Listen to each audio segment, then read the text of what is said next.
Yo, what is up, party people? Fantasy, flock, sports betting.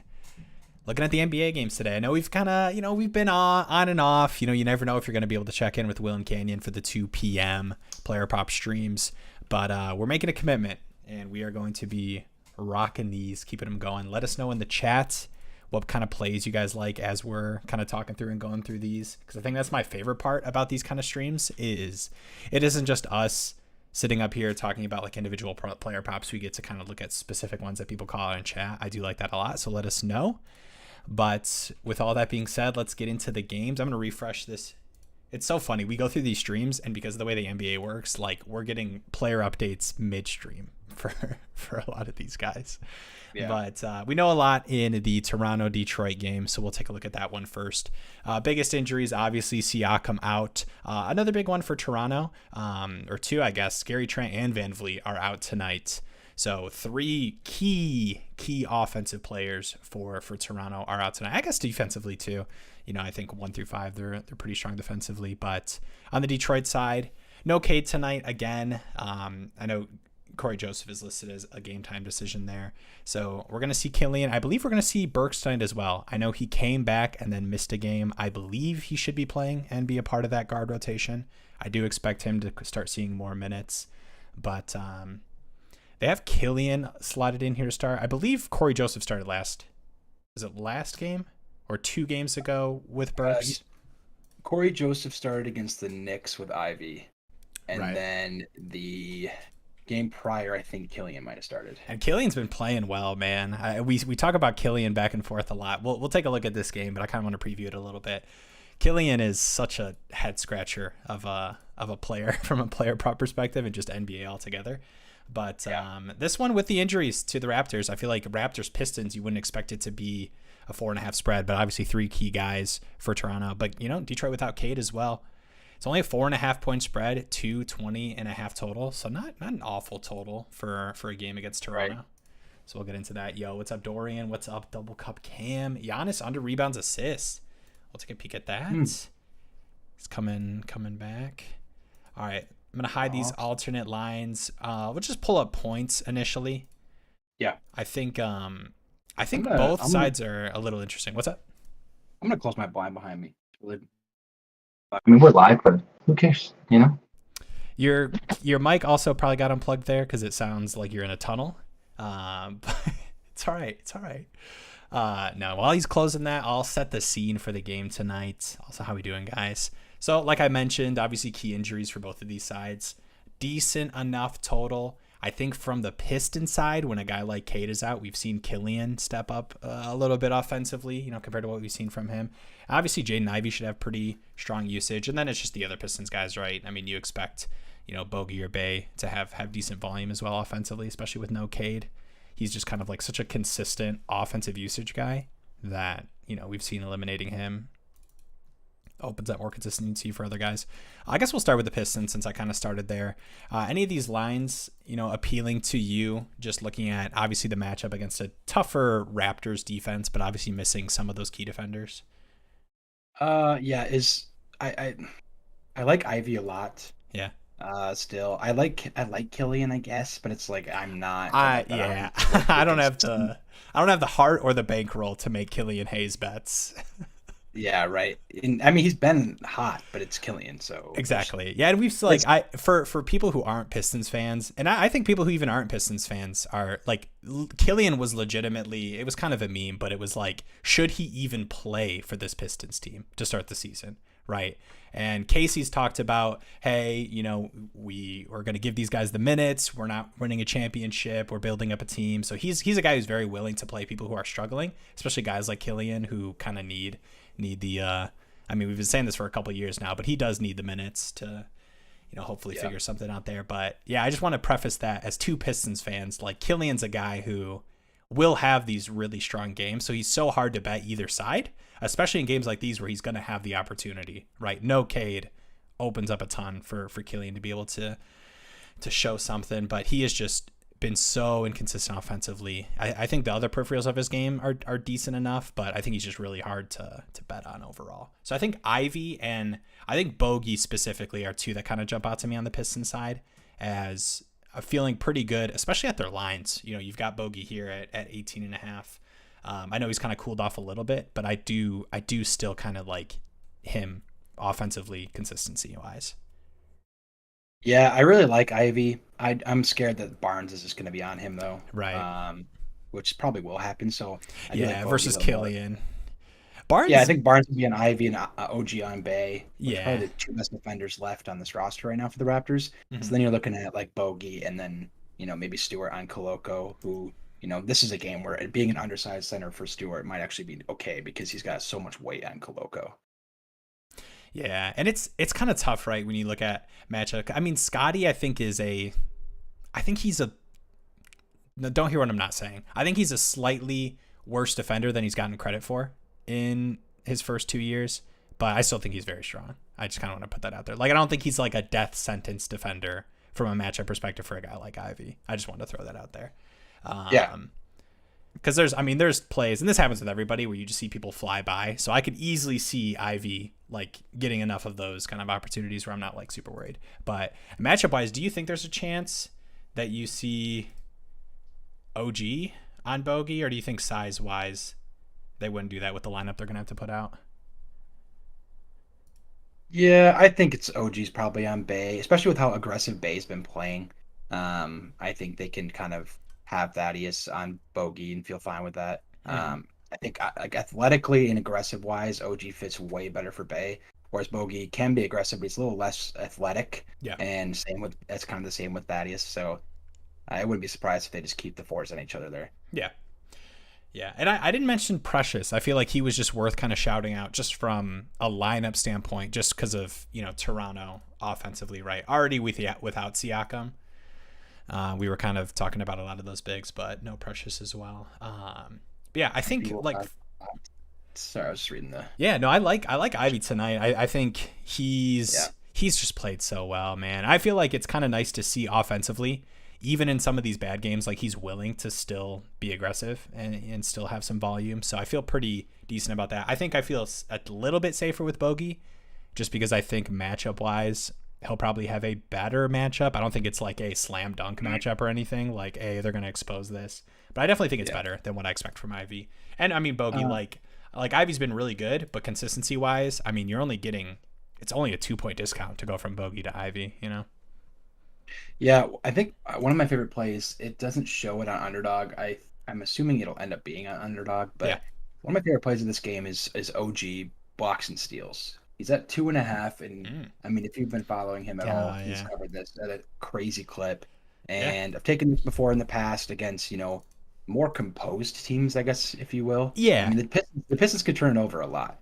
And I think with OG being on the court for most of the game, and having pretty important defensive assignments, I think he could stumble into 3 steals and blocks in this game. Oh yeah, I mean, and too, I like you had mentioned about the Pistons. No, I'm interrupting to like add on to like that point because I do like that a lot. Just because I mean, obviously Ivy as a rookie, right, gonna have a lot of opportunity. That's kind of been his big thing is he has had the turnovers. That has been a bigger part, and that's what you expect from a guy like Ivy in his first 10 games. But Killian as well has kind of been a turnover magnet, especially when he's had these kind of high opportunity, high usage kind of chances. And then like you've got other guard rotations like a Corey Joseph or anything. I just think there's going to be enough turnover opportunity with this team. I do like that shout. That's a good one.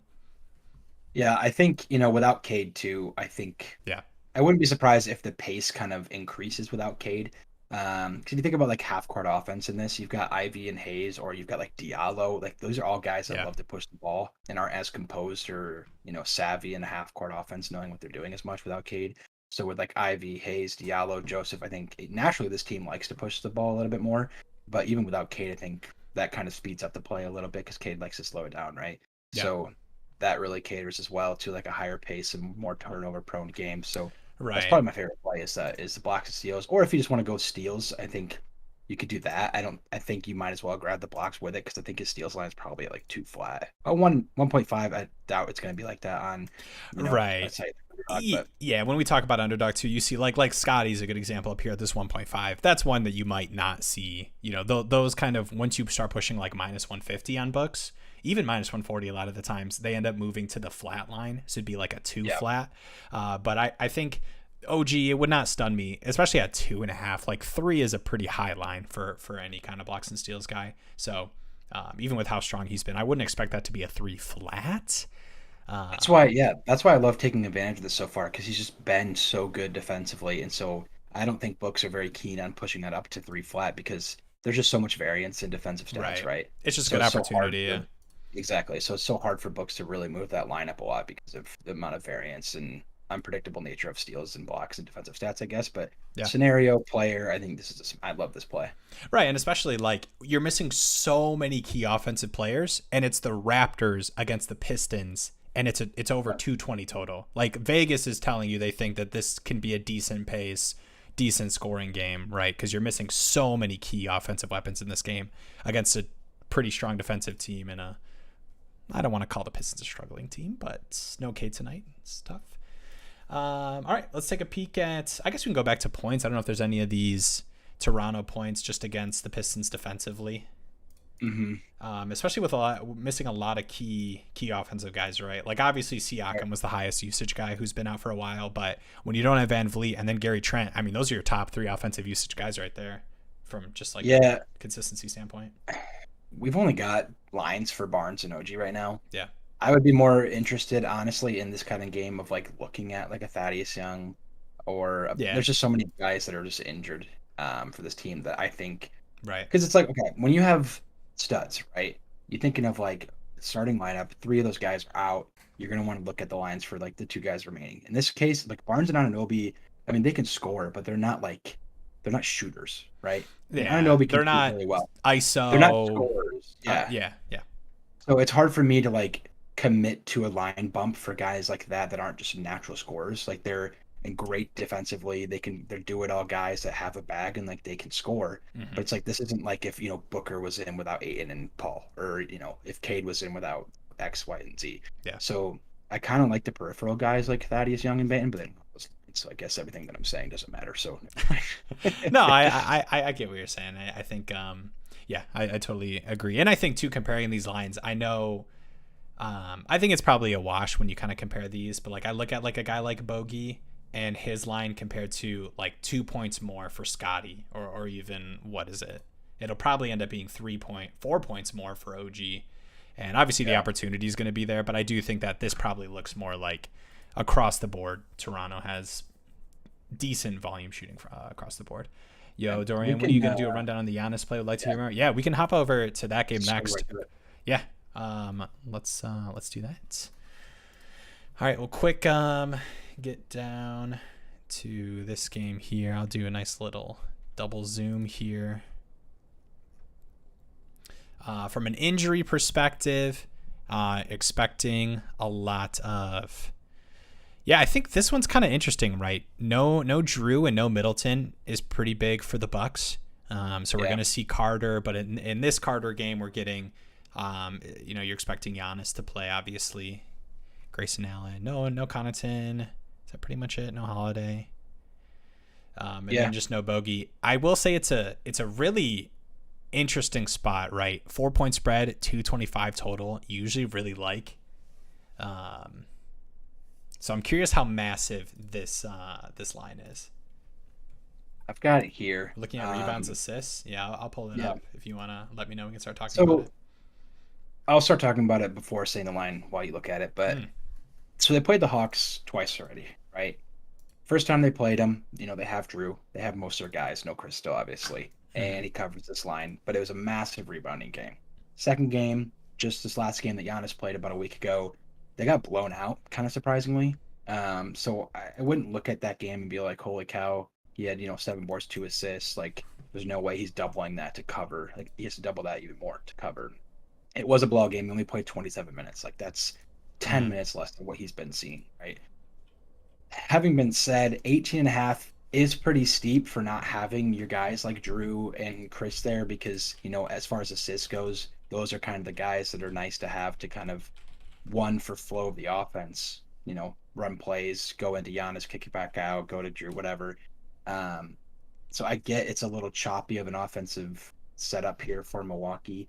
And, on the other side of it, you might think that Giannis is just going to have such high offensive shooting usage where you probably won't even have opportunity to pass the ball around.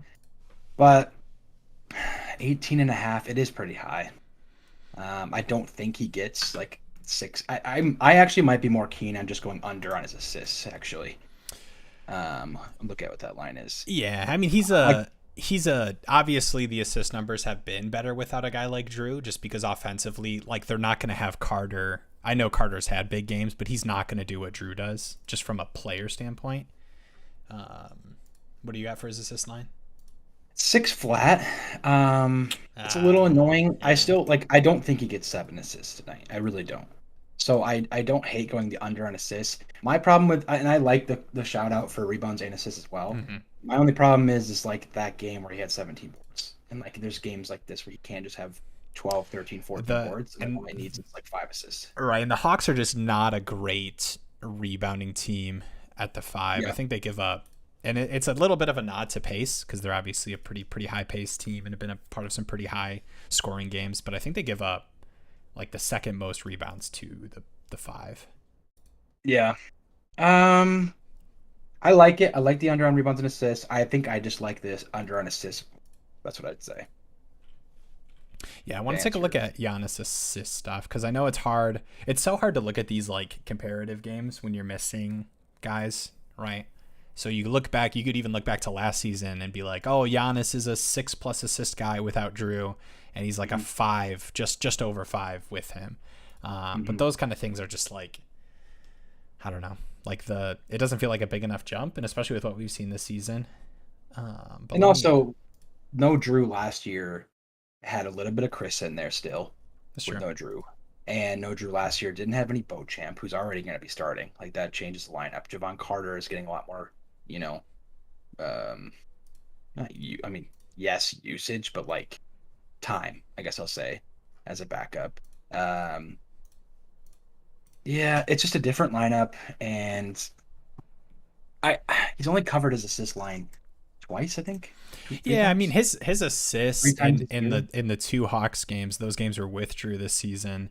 I mean, really low assist numbers, obviously, but even the potential assists, I mean, only 8.5. I mean, he's been like a 10.5, 11 guy this season. So I do kind of like that assist call. The flat line is so annoying. Yeah. Because it just feels so likely that he like easily can be 5+.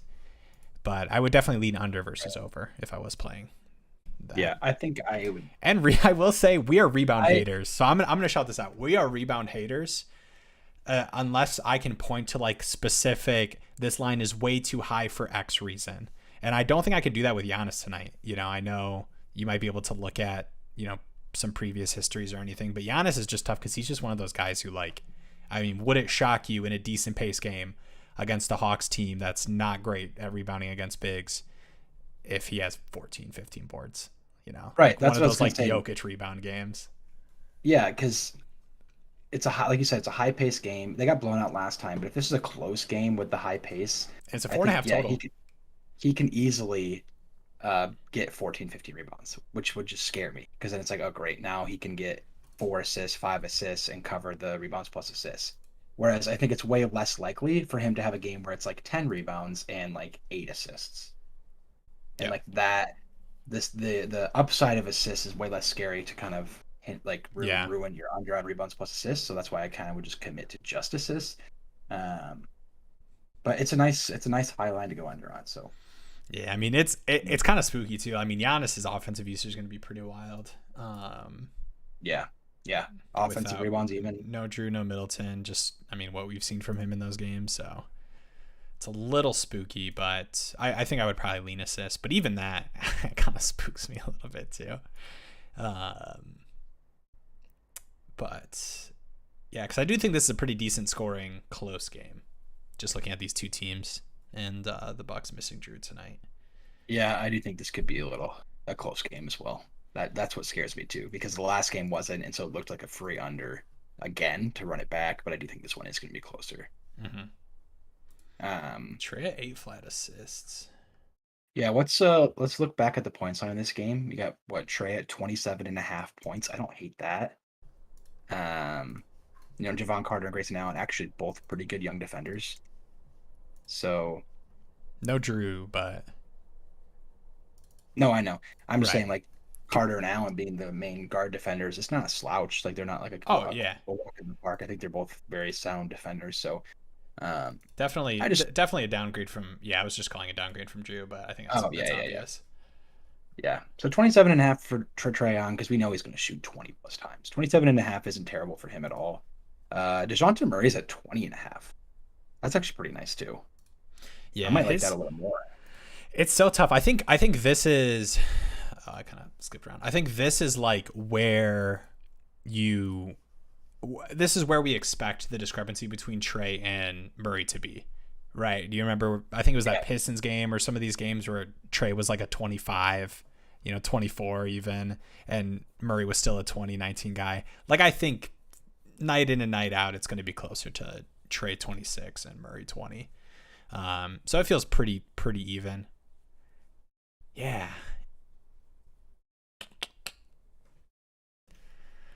I don't know, dude. This is kind of tough. I mean, I kind of set all that up just to say, like, I think that this is where their line should be at. So you're saying you lean Murray at that line, and it's more of a call to the line than how you feel about them tonight.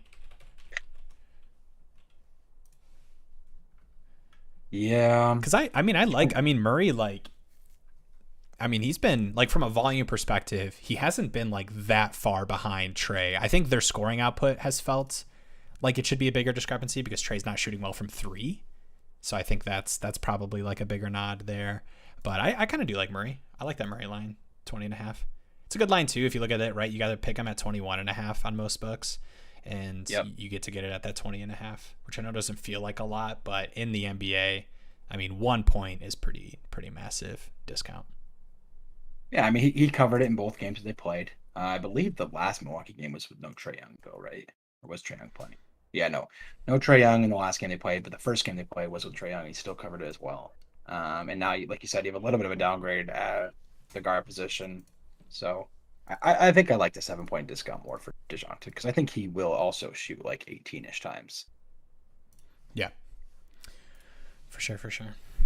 All right, any of these other points you want to talk about? Yeah, Giannis at 32.5 is kind of interesting, actually. I mean, he's just kind of the only guy there. Yeah. And 32.5 is a line that, like, I wouldn't be shocked to see with Drew and Chris. Like, if Giannis isn't that's true. Right. And so now you have no Drew and no Chris, and he's still at 32.5. Like, I think off sheer usage, he can stumble. It is just so hard for them to, I think, like, defensively too. Like, I'm like not worried about Giannis tonight, So I feel like this feels like it could have been like a 33.5, 34.5. I wouldn't have been stunned, Yeah. Yeah, I actually really like that Giannis line. 25. Yeah, give me that Giannis line. All right. Peripheral guys like Grayson Allen, Jevon Carter's at 10.5. I know a lot of people probably are going to be interested at that line. I do still kind of like that line. I think Trae will probably sleep on Allen, and they'll have DeJounte on Carter. Yeah, maybe not, but 10.5 for Jevon Carter is. I know Giannis is back, but I mean, he's still your starting point guard. I think he can stumble into 11 points as well. Yeah. Any of these assist lines interesting to you without a guy like Drew? You talk about what he is offensively, and even from a set perspective, obviously he's where a lot of these possessions start. Yeah, Carter's at 4.5 assists. I like that as well. Maybe just go PRA for Carter. 4.5 assists. Am I missing something here? I'm not trying to be dumb and just like think like, oh, he can go off for 30 and he's whatever. The point guard. Yeah, I mean, he's just a starting point guard, and there's 4.5 assists in a game that could be high scoring and a high pace. So I'm a little confused why he's winning 4.5. Yeah, I think it might just be. I mean, last game without anyone, he was a 6 assist guy. 13 potential is really nice. We haven't gotten to see. Yeah, 6 assists, 12, and then 5. 31 minutes against OKC, 0 assists. 17 potential, 9 actual in last 2 games. We did get to see. I actually do really. I really like this. 4.5. Yeah. Yeah, that's why I don't know why it's so low, and also some books are still favoring the under. I mean, Vegas usually knows more than we do. Heck, I would be looking at is this like an alt 5.5 with plus 180. It sounds like an alt line for you tonight. Yeah, I might just mess around and play like a Carter over 6 and just try to get that over 7.5, 580. That's like a goofy parlay. I do like a 5.5 plus 180. That's some nice value to me. Yeah. I don't know what I'm missing. Well, I think let me pull this up. I'm gonna pull up the last Hawks game. That much usage, like on ball. Like maybe he probably will, but like still, like that's so low. I think the most interesting aspect is the last time they played the Hawks, right? That was a Drew and Giannis game, and Carter was a 5. What's that? And he's still at 5. Yeah, he's still at 5, 9 potential and 1 secondary. Only 26.5 minutes. I know that was kind of a weirder game, but like in a spot without Drew, I don't think there's any reason to not like that line. Yeah. Sounds like that's one of the plays. Thoughts? There's some books though he's not even up on. So I don't really know why that is, but just keep an eye on that, I guess. Yeah, I really like that. Yeah. And if I'm missing something, I'm missing something. Yeah, I mean, it's not awful, right? Because I know we talk about like, looking at these, it looks like the under's favored, but Pinnacle, we like tend to reference off of as far as like a sharper book is mostly a pick 'em, right? But the slight nod is to the over, so it's definitely not one of those like, oh, you're an idiot, like what do you see here? But I think all signs, and just in this game too, right?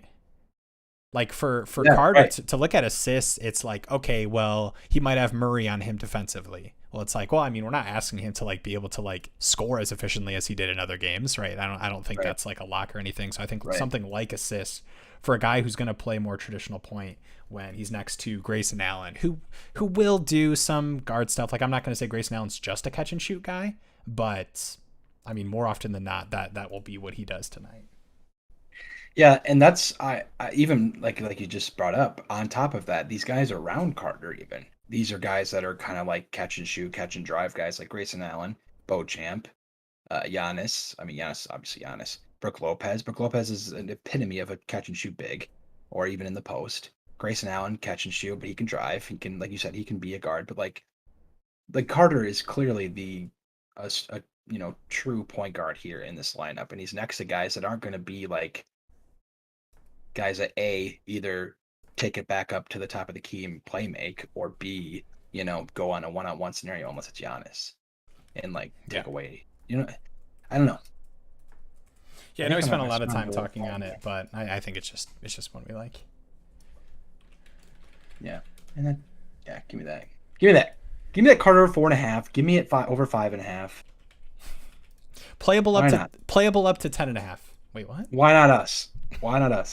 Great points. I appreciate it. All right. We spent a lot of time talking about Carter over 4.5 assists.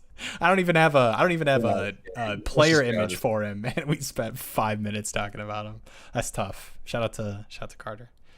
Good dude. I think some of these others are kind of interesting. I do think like Trey at 8 flat is always just a good line, but I think there's other plays I like more. Getting LaMelo debut today?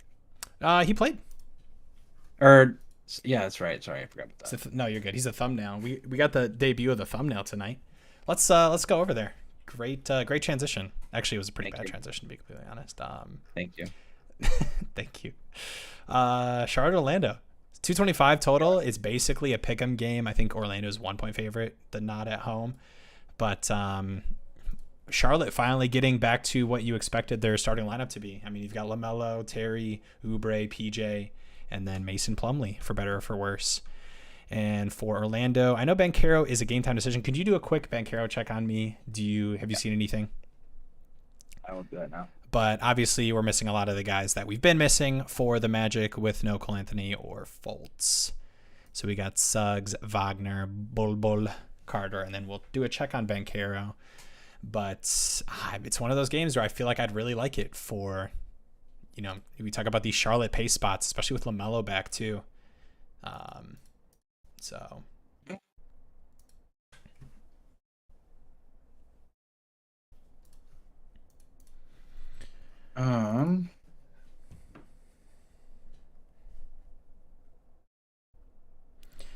Let me pull this up. All right, so for points side, got LaMelo at 18.5. We're not seeing an underdog line. Terry at 21.5. I kind of like LaMelo still at 18.5. Oh, I do. If he's on books. Yeah, I mean, I like LaMelo tonight. I know. What do we see? 28 minutes last game. It was nice to see first game back him play like it wasn't like a super limited kind of deal. I think that's always something you want to look out for. It's not a back-to-back or anything.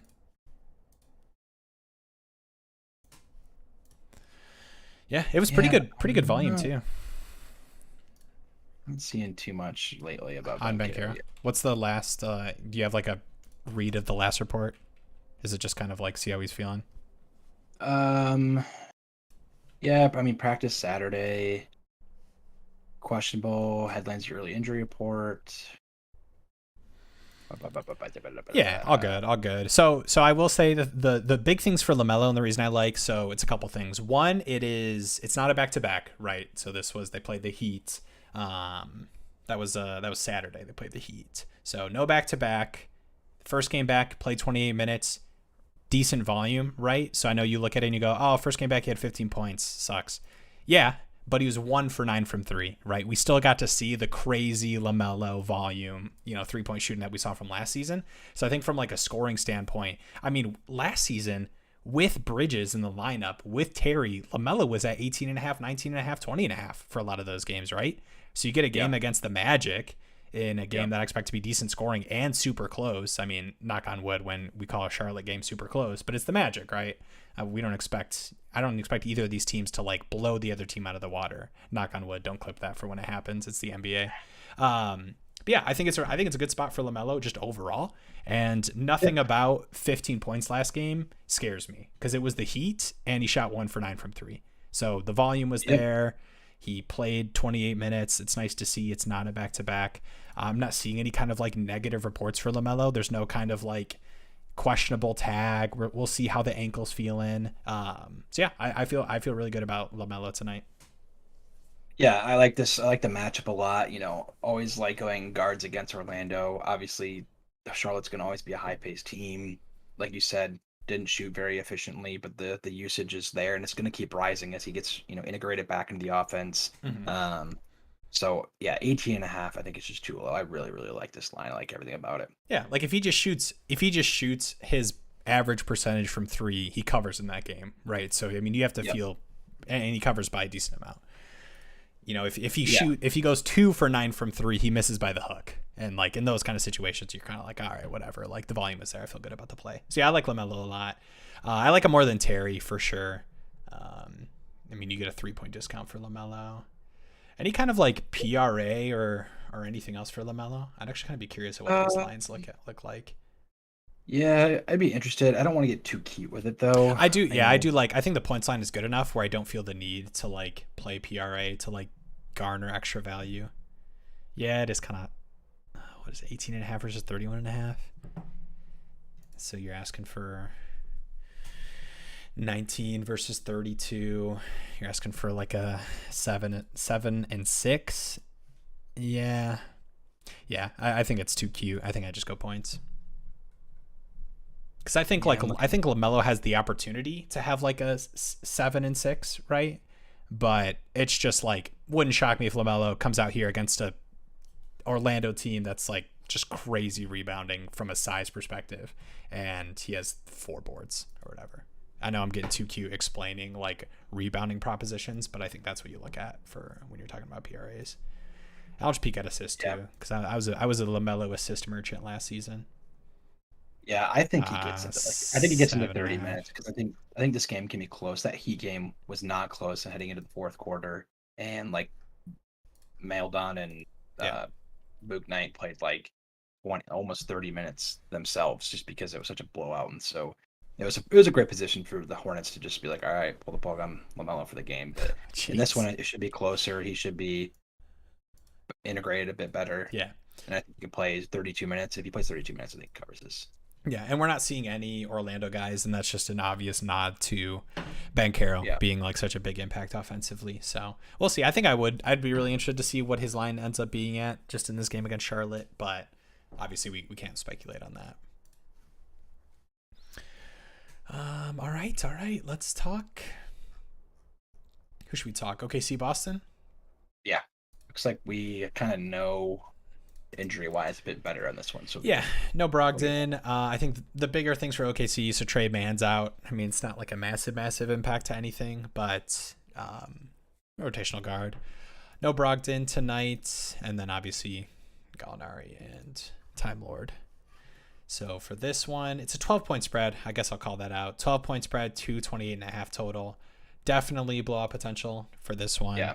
I will say Boston has not been the defensive stalwart that like we saw last season and what I think people expected heading into this year.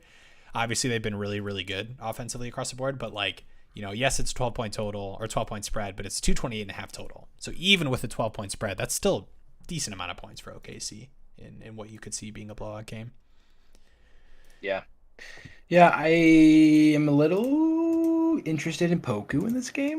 I'm not gonna lie. I think if he gets the nod, you know, he's at 9.5 points. There's value on the over already. I like the matchup against Boston as far as the 5 spot goes. I like his ability to stretch the floor against his team, especially if they're going to be playing from behind a lot.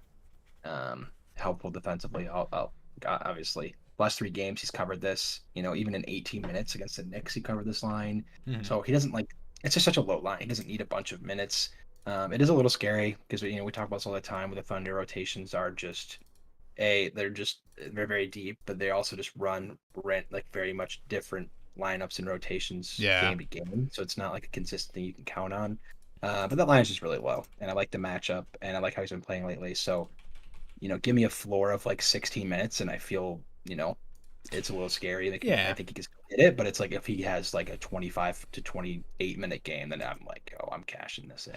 Right, and that's the tough thing with Poku, right? You see that 9.5 line. I think the value's on the over, obviously, just because I think there's a greater chance he covers even in the average minute situation, if that makes sense. But obviously, I mean, you could say, he covered 12 points in 18 minutes. Yeah, it was. I mean, 5 for 8, 2 for 4 from 3. So I think average efficiency Poku, I do agree. If you see 25 plus minutes, I feel really good about him covering. But I think that's always a question. But I feel like this feels like a game where I could see Poku playing a decent amount. Like I think he probably should, but like you said, OKC's been so weird with the rotations for the non-Shea, Giddey, Dort guys, right? It's been like Earl has played. He's had games where he's played massive minutes. Obviously Poku. It's just kind of tough to pin down rotationally, but I think there's a good chance he plays decent minutes tonight. Yeah, and on the flip side, you've got Shea at 27.5. Yeah. Not very high. Like, Boston's okay defensively, but I mean, that doesn't matter. It's Shea. I mean, it's the MVP frontrunner. No, it's top 7 MVP guy.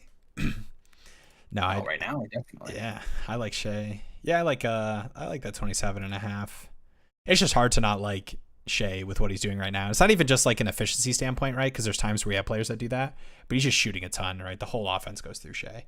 And I don't feel like Boston, Boston I think is a strong defensive team. And I think like you talk about guys like Smart and obviously across the board, but like, I don't know. I don't feel like I'm as terrified of Boston defensively as I was last season in a lot of games.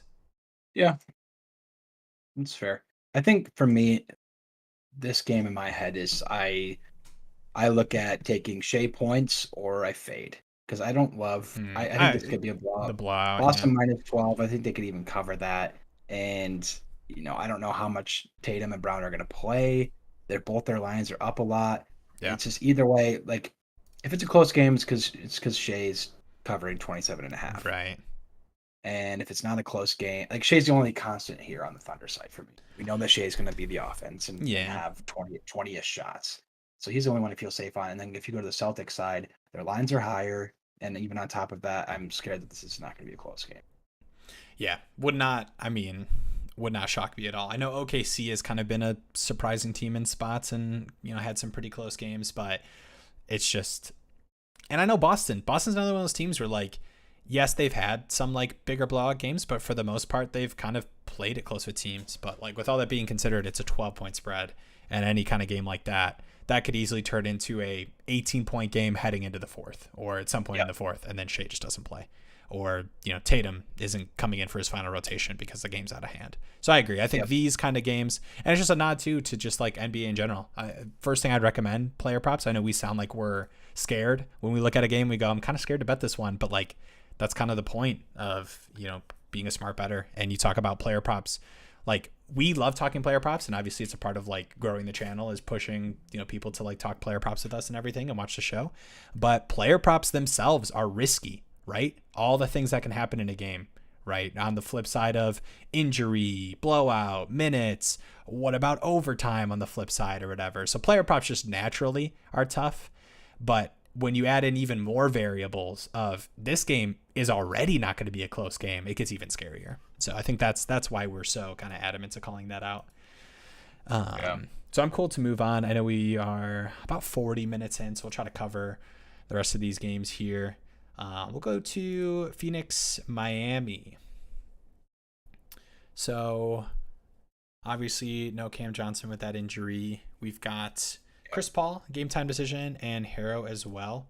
Have you seen anything on Chris Paul? I can check right now. Do we have all the lines up then for that?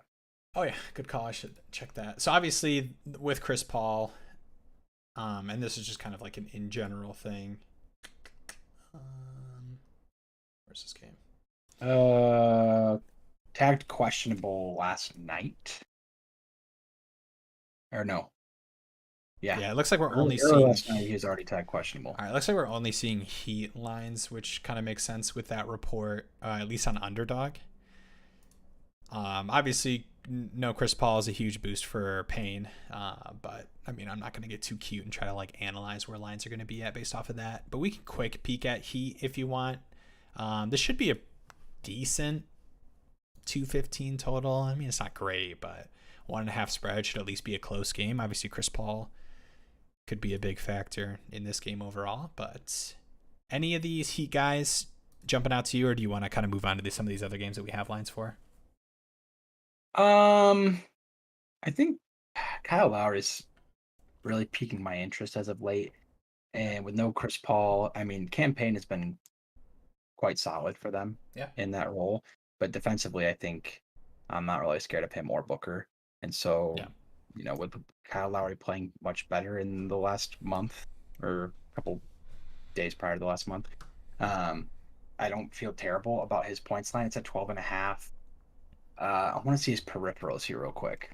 Mm-hmm. I just like his matchup the most to be exploited. I think everywhere else, like Bam and Ayton's a good little clash. Butler, Suns, you got Mikal Bridges, Cam Johnson's out, but they have wings that can try to stop Jimmy. What's his line at? I didn't see 23.5. Yeah, okay. But Kyle Lowry is the most interesting to me right now. So let me see what his assists are at. 5.5 assists. Little rich. I don't hate it still. Rebounds. This just feels like one of those where, like, if it was 5 flat, I'd be like happy about. Rebounds is 4.5. So let's take it. Kind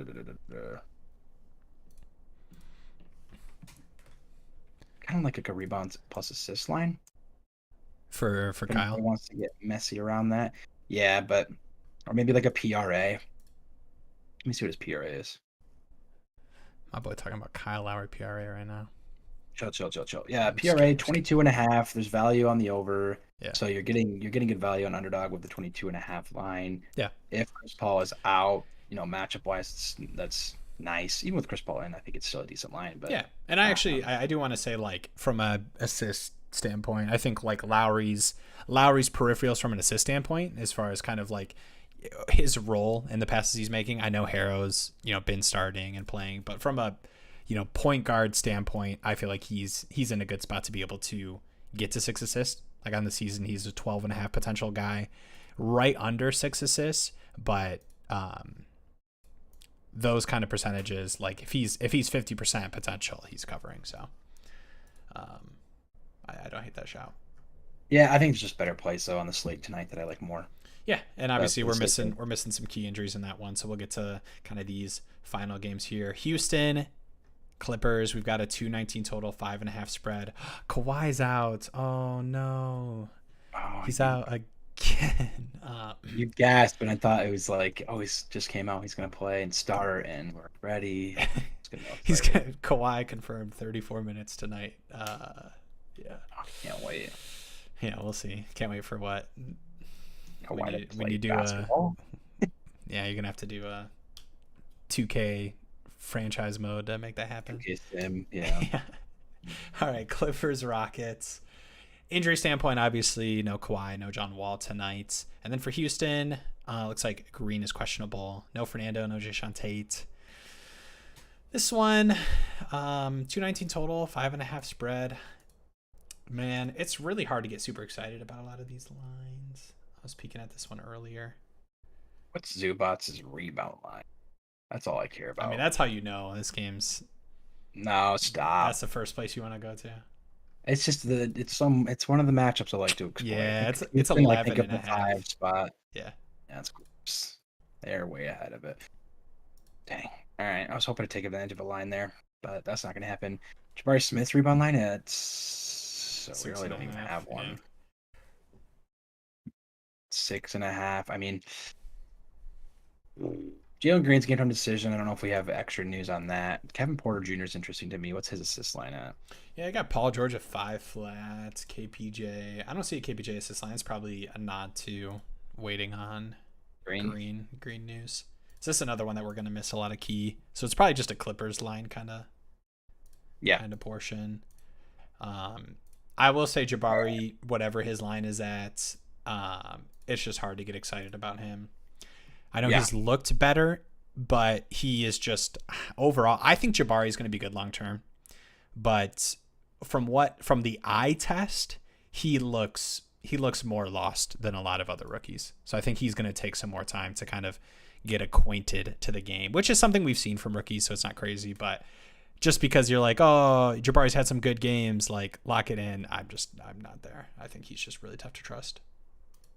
I like Paul George. I like his 26.5 line. Little value on the over. I mean, he's kind of just going to be, he has been the guy that has to score for them, but it's like if they have any bench scoring from John Wall, he's out. So that doesn't matter. I kind of like Kevin Porter defensively on Reggie Jackson as well. And I really like Paul George's matchup against, they're kind of like awkward. I think Tari Eason honestly might be the best matchup for Paul George in this game. Like, right. From Jalen Green, don't love defensively. Eric Gordon can be nice, but he's a little undersized. He's stocky, but he's a little undersized for He's Paul like George. 54, yeah. And they jump to an experienced Jabari Smith and they do that. I don't think there's a great matchup here for Houston to contain Paul George. Yeah. So 26.5 is really nice. And the last time they played, he had 35. Right, and I mean, you look at these Paul George games, and obviously the first 2 games of the season, or not first 2, but the end of October here, because I know he missed some games. What I was pointing to, but like since that point, right, all through November, he's just shot such a high volume, right? So I mean, even in this last game against the Nets, 17 points, but it was 5 for 21 from the floor, just like really, really poor shooting, 1 for 6 from 3. So like those are the kind of looks where I look at his stretch, and I know this last game didn't look as great, but it makes me feel really good about him going into Houston in kind of this spot in this game.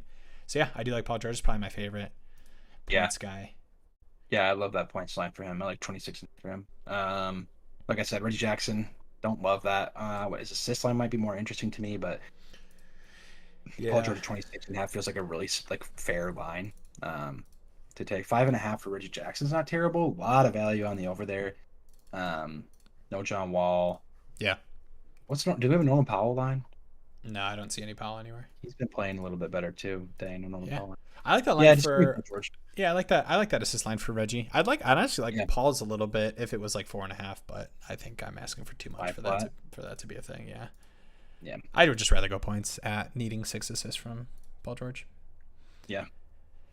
Cool. No, I like that Reggie Jackson line. Cool. All right, let's All right, we talked about Milwaukee, Atlanta, so we'll close out here with the Spurs and the Warriors. 7-point spread for Golden State, 233.5 total. It might be the best total of the night, right? I think so. A lot of these, this Milwaukee Hawks game is 225. Yeah, this is the best total of the night.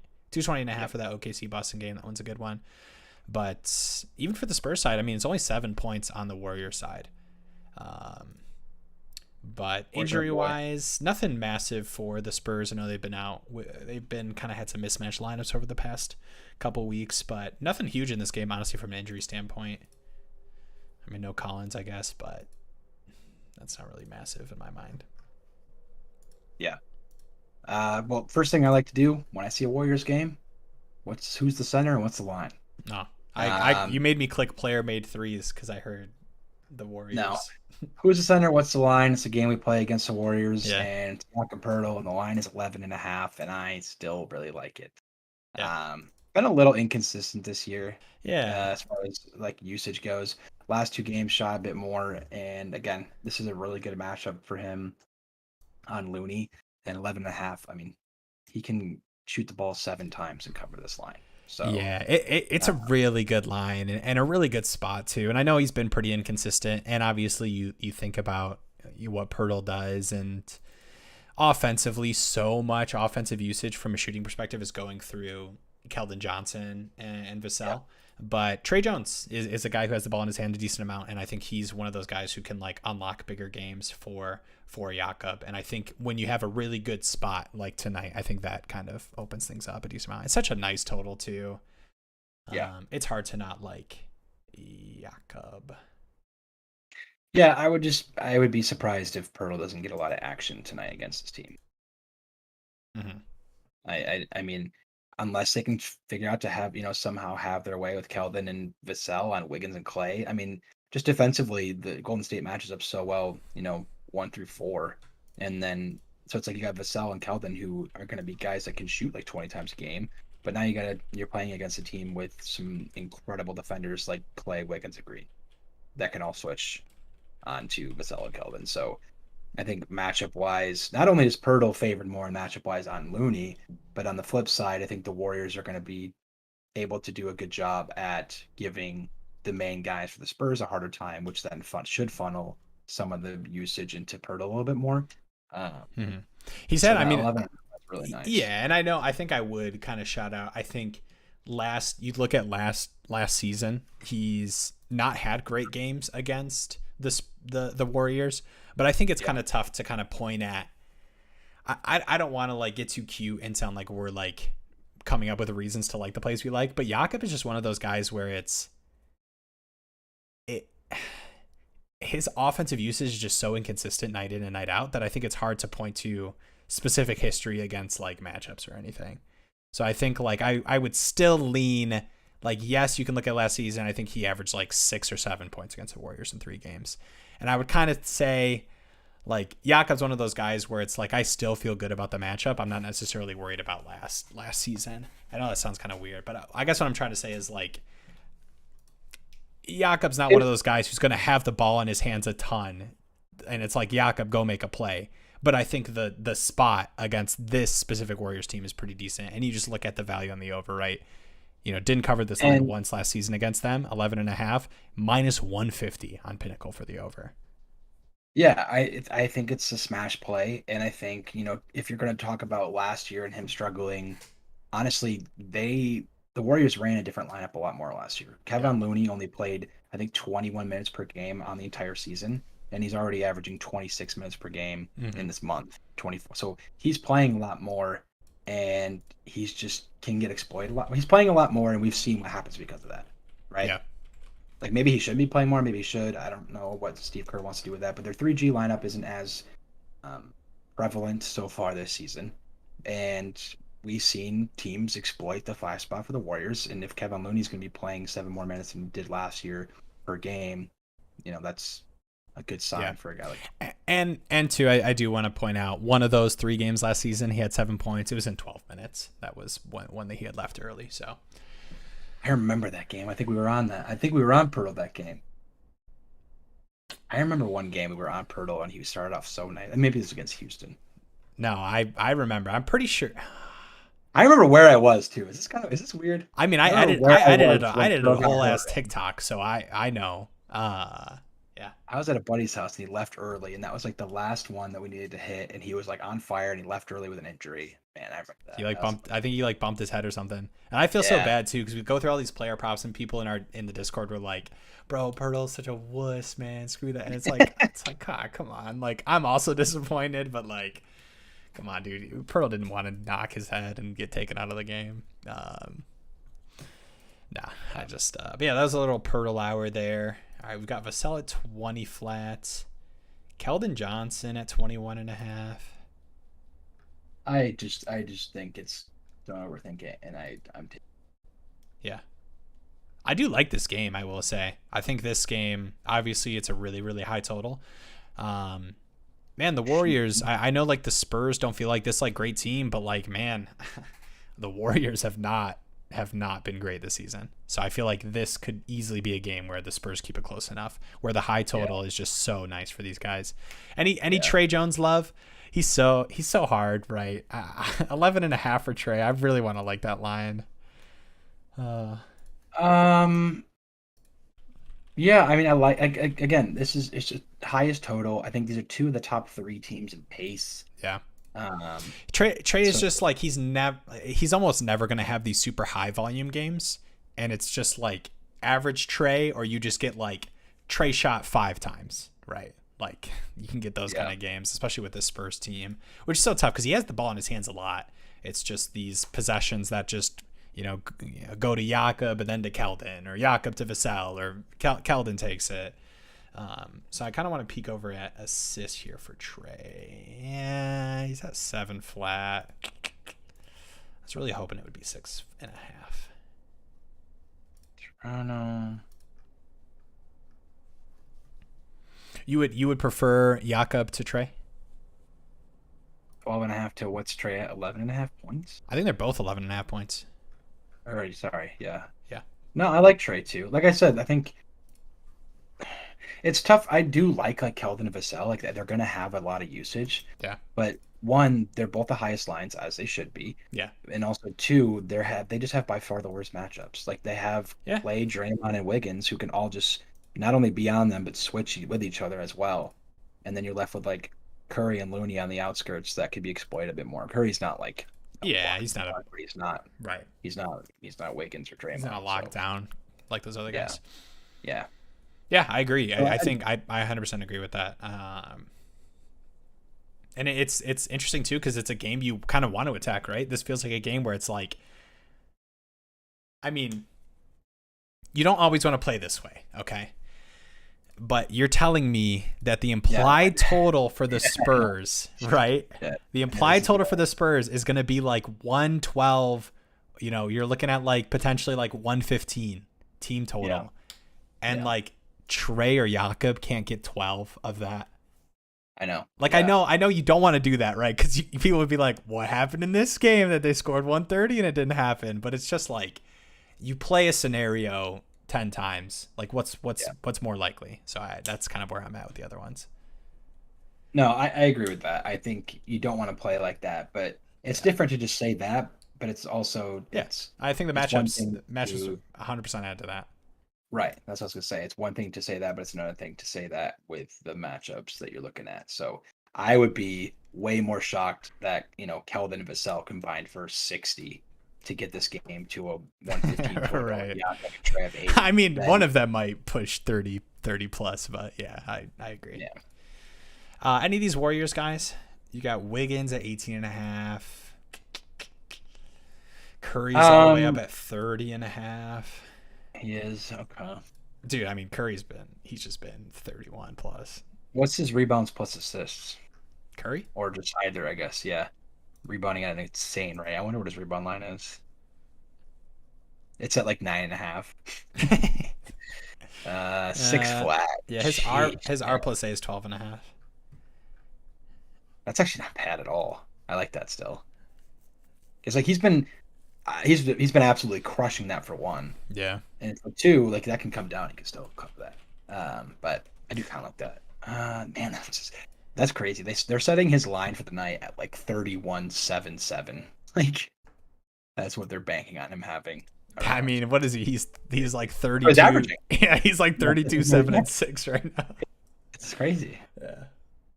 That's awesome. I kind of like his points. I do. All right, what are his threes at? What kind of weird flat line are we seeing for Curry threes? You always have to look at it, right? It's disrespectful to not 4.5. That's so crazy. It's unbelievable. Yeah. I don't know I'm not even gonna ask you what would you rather play, Curry points or Curry threes. I'd rather play his points personally. Yeah, because you can get 12 points from threes and he can cover 30. He's done that. He's done that pretty. Okay. What do we have? I mean, obviously he had 32 with 4. He had 31 with 3. It's probably pretty split on like, did he cover with less than versus covering with more than kind of deal, but because obviously more than it's kind of a pointless exercise. Okay, cool. I think we can kind of summarize a couple of our favorite plays. I know. Let's. I know Carter over 4.5 assists. I think that was one that like really we felt great about. Yep. Do you have one or two more you wanted to put on the sheet that I would pop up here from a creative standpoint? Yeah, I like Carter 4.5 assists. I like LaMelo 18.5 points. Yeah, and I did like that. Total 11 points. Is there one that I'm missing? I think those were the ones that I remember jumping out the most. I think so too. Actually, I did like Giannis over 32.5 points, but yeah, those three would be my top tier favorite plays. Next after that is probably like Paul George over 27.5 points. I really like that. Yeah. I like Giannis points as well, but those are kind of honorable mention plays. Probably plays that I'll play on the side or something, but other than that, OKC Boston game, Poku maybe shit. I just kind of rather play the other lines. Yeah. Oh, OG steals and blocks 2.5. I like that a lot too. Yeah. Forgot about that one. So I've got it up here. We liked Card over 4.5 assists, LaMelo over 18.5. Oh, okay. Just be cool. It's not Jakob over 18.5. I don't know. I would take a Jakob over 18.5. No, I'm just kidding. I would not do that. I don't know. That's like my favorite meme in like a player prop world is people talking about like playable up to, and then you just like take a play and you say it's playable up to just like a ridiculous number. Yeah. All right. So here we go. Card over 4.5, LaMelo over 18.5, and Jakob over 11.5. I think all three of these guys are like in almost ideal situations for where their lines are at, right? Carter, no Drew, 4.5 assists. We talked about ad nauseum, so I don't feel the need to do that. Yeah, I think that's kind of the recipe for these kind of things, right? Is matchup, situation, usage, right? All these three guys, what they have in common is they have a favorable matchup in their game. maybe like a high pace, high minutes, high usage, probability scenario, and just like lines that we don't feel have been adjusted enough for that. Yeah, too. And I mean, I know you kind of mentioned it, but like I feel like these lines specifically feel like even like tough game LaMelo would have an 18.5 line, right? Like LaMelo versus the Heat or LaMelo versus the Raptors. Like I know we just saw that game for LaMelo, but yeah, I think these are really good. I'm playing all three of these personally, like these tonight. Definitely. You guys are on Underdog. Use code Canyon. Sign up on Underdog. Link in the description as well.